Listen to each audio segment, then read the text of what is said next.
Hola, ¿cómo están? Quiero en este vivo saludarlos a todos, agradecerles su preferencia y que estén ahí y poder compartir algo que he estado pensando todos estos días desde el domingo pasado, ¿no? En todo el mundo se ha festejado el Día del Padre.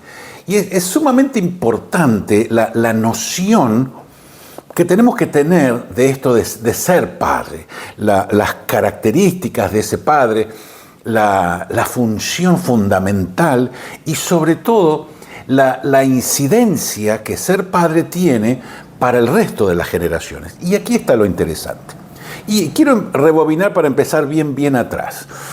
En la cultura judía, la que nos da la palabra de Dios, los autores de la palabra de la Biblia y toda esa riquísima historia de literatura que tienen, cada vez que Dios se manifestaba de alguna manera o tenía una acción X, esa acción era como que se anexaba a su nombre, como que le daba un nombre por la acción, ¿no? Por ejemplo, con el nombre que él se dio a conocer, yo soy el que soy, yo soy, es el Yahvé que usa la literatura judía, y después el Jehová, por un montón de traducciones, adición de letras, etc. Es largo de explicar, pero vamos rápido con el tema. Entonces, a ese Jehová, que es como Dios se dio a conocer, se le asociaba la acción como parte de su nombre. Entonces, tenemos el Jehová creador. Cuando un judío escucha Elohim, él sabe que ese Elohim es Dios creador. Entonces ya sabe a qué parte del accionar de Dios se está mencionando. Jehová Rofé, el Dios que sana. Jehová Nisi, mi bandera, el que va adelante, el que me identifica. El Shaddai, Jehová el Shaddai, el Todopoderoso. Y así con una serie de nombres. Entonces, fíjense lo interesante. Cada acción de Dios está asociada también a su nombre. Y su nombre demuestra una característica particular de todo lo que Dios hace y de todo lo que Dios es. Ahora, dice la literatura judía, que es muy interesante leer literatura que no es directamente la palabra, sino los estudiosos, los sabios, etcétera, etcétera. Perdón. Y dice esta literatura que cuando buscaron los sabios un nombre que hiciera el resumen de todo lo que Dios es, que pudiese en una sola palabra o en una frase bien corta mostrar todas las características de Dios para que la persona se sintiera como invadido de esa presencia, ya solamente por mencionar su nombre, los sabios eligieron la palabra Padre. Note usted, Padre.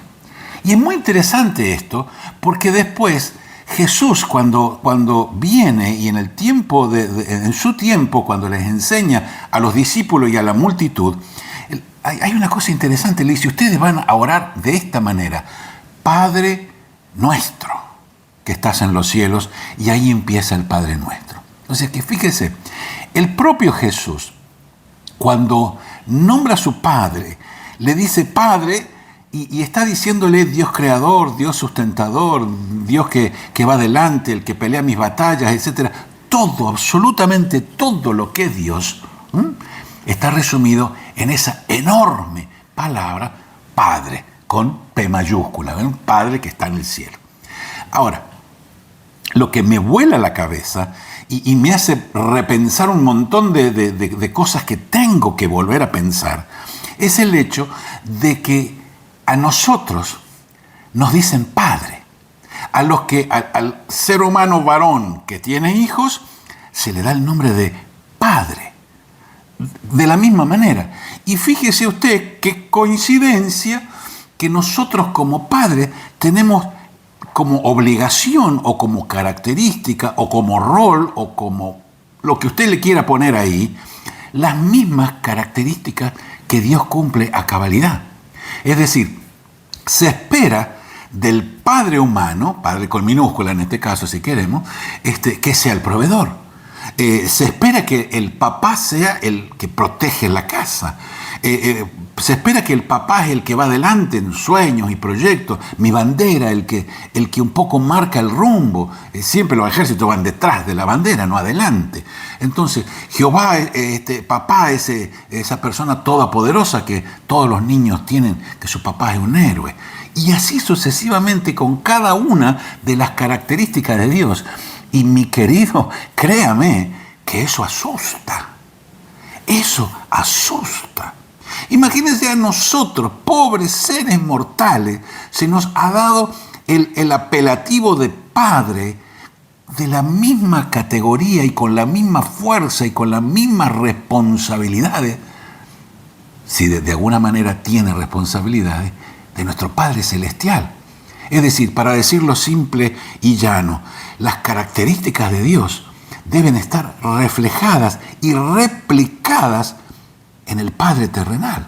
Es decir, las cosas que son propias del Padre de los cielos, del Padre celestial, tienen que estar replicadas, rebotadas, vistas como espejos en el Padre terrenal, o sea, nosotros. Y eso es tremendo. Eso es tremendo. Eso es para parar un segundo y decir, yo soy padre como Dios. Y tengo responsabilidades como las de Dios. Y tengo características como las de Dios. Entonces, usted imagínese lo profundo que es esto. Imagínese lo profundo que es esto. Entonces, quiere decir que mi capacidad como padre aquí en la tierra depende de mi enorme trabajo para ser el hijo de Dios, que Dios quiere. Porque mientras más yo trabajo en mi espiritualidad, más cancelo lo que soy, de acuerdo a la palabra, haced morir pues en vosotros, y esta lista de pecados, cuando más anulo lo que soy, Él se forma en mí. Y termino pareciéndome a Él, con su forma de pensar, con su forma de hablar, con su forma de accionar. Y eso, en la función de padre, es lo que trae la bendición a mi casa y me aseguro la bendición y el cuidado y el respeto y todo lo demás de las generaciones que siguen. Entonces, cuando uno ve que el Día del Padre es simplemente un día comercial, y eso todo el mundo lo sabe, pero detrás de eso, en el día a día normal, en el día a día de cualquier hijo de vecino, ser padre no es poca cosa. Entonces yo le pongo calidad a mi paternidad humana aquí en la medida que dependo y aprendo a cancelarme frente a la paternidad de mi Dios que está en los cielos, de mi Padre Celestial. Cada vez que yo me conformo, me hago, me amoldo a lo que Él quiere, que en la palabra está bien claro cómo es que Él me empuja adelante para ser el padre que tengo que ser, cada vez que mi alma se rinde a la presencia del Espíritu aquí, que dice la Escritura que la tenemos por Cristo Jesús viviendo en nosotros, cada vez que eso ocurre, algo del Padre es formado en mí. Y eso que se forma en mí toca a la gente que está alrededor. Esto es terrible. Esto es terrible. Entonces quiere decir que al asumir yo mi paternidad bíblicamente, al asumir mi necesidad de ser el hijo ese que debo ser, porque mi cabeza entiende los mandamientos, no es que no lo entiende. El que decide soy yo. El que decide si sigo o no sigo a Dios soy yo. El que decide si obedezco o no soy yo. No son las circunstancias, no es el diablo que me habla en la oreja. ¿Me explico? El que decide finalmente soy yo. Y con mi decisión yo puedo traer bendición a mi casa o llenarla de angustia. Puedo destruir todo lo que Dios quiere construir conmigo cuando me dice papá, cuando me dice padre. Entonces, fíjense que es el hombre el que decide ser infiel y deshonrar a su esposa. Es el hombre el que decide malgastar lo que le cuesta tanto ganar en cosas superfluas, en vicios, en otras cosas que no vale la pena ni mencionar. El hombre el que decide guardar odio, bronca contra cual o aquel, o su historia, o su padre, o lo que fuese, y no ser esa persona de amor, de transparencia, de perdón, que la palabra de Dios nos empuja a ser, y que ese Dios en el que decimos creer tendría que formarse en nosotros. Es mucho más fuerte el hecho de que yo tenga que ser un hijo para poder mostrar al Padre en mí. Porque cuando me dicen Padre, tendrían que estar viendo un reflejo del Padre Celestial. El apóstol habla de esto cuando dice, ustedes son las cartas que la gente va a leer y va a ver a ustedes. Muestren ustedes el corazón cambiado. Muestren ustedes una mente renovada, porque tenemos la mente de Cristo. Fíjense qué importante y qué fuerte esta responsabilidad que tenemos los hombres cuando somos padres. Ahora, para ser honestos y como para darle un redondeo a toda esta idea, los hombres no podemos ser ese padre perfecto como es Dios. Y en muchos casos la historia de nuestros padres no fue la mejor de todas. Hemos tenido buenos padres, algunos podemos decir que nuestros padres eran buenos, eran capaces de hacer algunas cosas, o por lo menos nosotros no nos enteramos y no nos vimos en nuestro tránsito por la niñez. Pero hay gente que decididamente son malos padres. Personas violentas, personas enviciadas, personas que creen que sobre de una autoridad mal entendida, gente golpeadora, gente que no ama. Y sin embargo son padres por una simple cuestión biológica, donde se pone la semillita y se prendió la vacuna y va a haber un niño. Pero no es padre simplemente el que pone semilla por todos lados. Padre es el que asume eso. Y lamentablemente en la historia de nuestras naciones tenemos un largo historial de padres violentos, padres que no han podido formar a sus hijos a la imagen de Dios, y mucho menos ellos ser imagen de Dios.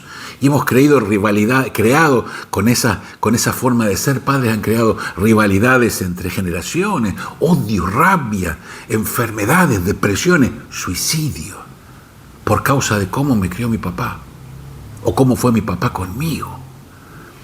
Entonces, ¿para qué sirvió un padre malo? ¿Qué uso le puedo sacar yo a un mal padre, a la historia de un mal padre? Estando en uno de los colegios que atiendo los fines de semana, o sea, los jueves y viernes, y charlando este tema de la familia, porque era parte del programa que teníamos, una de las chicas me dijo, yo lo único que quiero es que mi papá no tenga nada que ver en mi vida. No quiero que esté en mi vida. No quiero saber nada con él, porque él es así y así. Empezó la pobre chica a sacar todo ese nudo que tenía dentro, empezó a llorar, sus compañeras la abrazaron ahí. Fue un momento muy difícil, muy emocional, muy de sanidad interior, porque la chica tenía una rabia, una bronca. El padre peleador, mujeriego, jugador, cobraba 2 pesos por ahí en trabajo, haciendo changuita, como decimos nosotros, trabajitos así varios, y después iba y se jugaba la plata, o se la tomaba, o la gastaba en otras mujeres, le pegaba a la mamá, a ella un par de veces también le pegó. Un hombre que era una desgracia en todos los términos de lo que la palabra desgracia significa. Y ella decía, yo no quiero que él tenga más nada que ver en mi vida. ¿Para qué nos sirve un padre así? En ese momento, mientras ella lloraba y todos moqueábamos porque fue tan intenso, yo le decía, Dios, dame una palabra para decirle a esta chica. Y ustedes saben que me vino un pensamiento desde ahí, desde el fondo, y que yo le quiero atribuir a mi Señor, no a mi inteligencia. No soy tan inteligente, ni tan espiritual para decir, Dios me dijo en ese momento. No, a mí no me va a salir eso. Yo sé que es una cosa que Dios había puesto ahí, y en ese momento la sacó y me la hizo acordar. Le dije vos podés, al elegir bien el hombre que vas a elegir para que sea tu compañero, vos vas a poder hacer la diferencia. Ahora lo que tenés que buscar es un compañero que sea totalmente diferente a lo que fue tu papá. Y eso te va a obligar a conocerlo antes, a tener tiempo para saber qué piensa, cómo es, etcétera, etcétera. Ahora vas a tener que usar ese noviazgo en serio para poder saber eso. En otra clase, un muchacho me dijo más o menos lo mismo. Y la respuesta esta vez no era que se pusiera de novio con un buen muchacho, sino decirle, vos tenés la opción a partir de ahora de hacer una raya y vivir una vida totalmente diferente a la que tu papá está viviendo y a la vida que tu papá te quiere hacer con su pecado y con sus cosas, hacerte vivir a vos. Vos tenés la opción ahora de que tuviste y tenés un mal padre y podés hacer una raya en tu vida y decir, bueno, a partir de aquí, yo voy a ser diferente, yo voy a crecer, voy a tomar otras decisiones, no voy a ser violento, no voy a ser jugador, no voy a ser vicioso, etcétera, etcétera, etcétera. Vos tenés la capacidad para cambiar la historia, no repetir la historia de tu papá. Entonces, fíjense qué loco que aún un mal padre sirve como ejemplo, no para seguirlo, sino para hacer exactamente al revés de lo que él hace. Entonces, estamos frente a una disyuntiva, pero muy grande, muy poderosa en este tiempo. Si los padres, y volvemos al plagueo, como se dice en Paraguay, al volverse a quejar, si los padres hicieran y cumplieran su rol como padres, si realmente se dieran cuenta que el solo hecho de ser padre están representando características de Dios que la familia, que la sociedad está esperando, que sus hijos esperan, yo creo que tendríamos una sociedad diferente. Cuando el padre no solamente toma su rol, está tomando ser imagen de Dios. Cuando el hombre, en vez de jugarse la plata o chupársela en cerveza con los amigos los viernes cuando cobra, lleva para su casa y provee, ese es el padre proveedor. Y ahí está ese que dice, Jehová mi pastor, nada me faltará. Él es el Dios proveedor. Cuando el padre sale en defensa de sus hijos, de su familia, en su buen nombre, ese es el Dios que defiende. Ese papá que pelea la batalla de los hijos, que se pone ahí a empujarlos, a hacerlos estudiar, a compartir con ellos. Ese es el compañero, la relación amistosa de un padre con un hijo. Y ahí lo está representando a Dios, porque Dios es así. Dios es nuestro proveedor, el que nos sana, el que nos acompaña, el que pelea nuestras batallas, el que nos da la fuerza para, frente a cualquier circunstancia, seguir. Él no deja de ser padre. Pero requiere que en este tiempo sobre todo, haya padres que se jueguen de la misma manera que Él lo hace. Yo sé que Dios se juega por sus hijos. Yo sé que Dios se juega por sus hijos. Y lo he visto abriendo puertas en mi vida y en la vida de mucha gente que amo. Dios se juega por sus hijos. Pero lamentablemente, muchos padres no. Hay muchos padres que no entienden la responsabilidad con respecto a la generación que viene y simplemente piensan en sus propios deseos, en sus propias necesidades. Mi querido, en el momento que Dios te levanta como padre, tus necesidades empiezan a ponerse un poquito al costado. Y la prioridad de Dios en tu vida es tu familia. Por eso hay gente que se mata trabajando, porque es consciente de que su familia necesita un padre que se juegue por ellos. Y por eso ese hombre que con pocos recursos, con muchos recursos, se mata trabajando, tiene la bendición, si es imitador de Dios, de tener una familia bendecida, porque se puede ser muy humilde y ser muy bendecido, muy feliz. Conozco gente con grande fortuna que lamentablemente su vida familiar es una desgracia, porque el papá es una desgracia. Entonces, noten esto, Dios está esperando poder ser replicado en la vida de los padres. Los padres buenos van a formar bendición en la vida de la generación que sigue, porque el niño aprende lo que ve. Y si el niño aprende, la niña mira a su papá siendo respetuoso, siendo amable, siendo amoroso, siendo justo. Cuando tiene que castigar, castiga, porque hay que aguantársela. Pero cuando ven que el padre quiere cumplir con su rol a cabalidad, esa chica va a elegir un modelo parecido a su papá cuando tenga que elegir hombre para ella. Y ese muchacho va a poder ofrecerse como un buen ejemplo, porque tuvo un buen ejemplo para pegar ahí y ofrecerle a una chica para formar su casa. Hoy en día que estamos en crisis de familia, crisis de matrimonio, ¿qué mejor que buscar personas que quieran replicar las características de Dios en el terrible y complejo mundo de ser padre. Así que, mi querido, con muchos días de atraso, feliz Día del Padre para todos y sobre todo, aquellos que prefieren ser un muy buen hijo de Dios para poder ser un buen padre. Tu capacidad de ser padre está directamente relacionada con tu capacidad de ser un buen hijo de Dios. Para pensar, como siempre, como todas estas charlas, para poder meterlo en la cabeza, masticarlo y hacerlo nuestro. A veces necesitamos una idea diferente o planteada de una manera diferente para entender un tema tan viejo. Nuestros hijos nos están mirando, nuestras esposas nos están esperando de que seamos ese padre que trae bendición. Hasta aquí llegamos hoy. Te mando un abrazo grande, los bendigo en el nombre de Jesús y los espero la próxima. Gracias.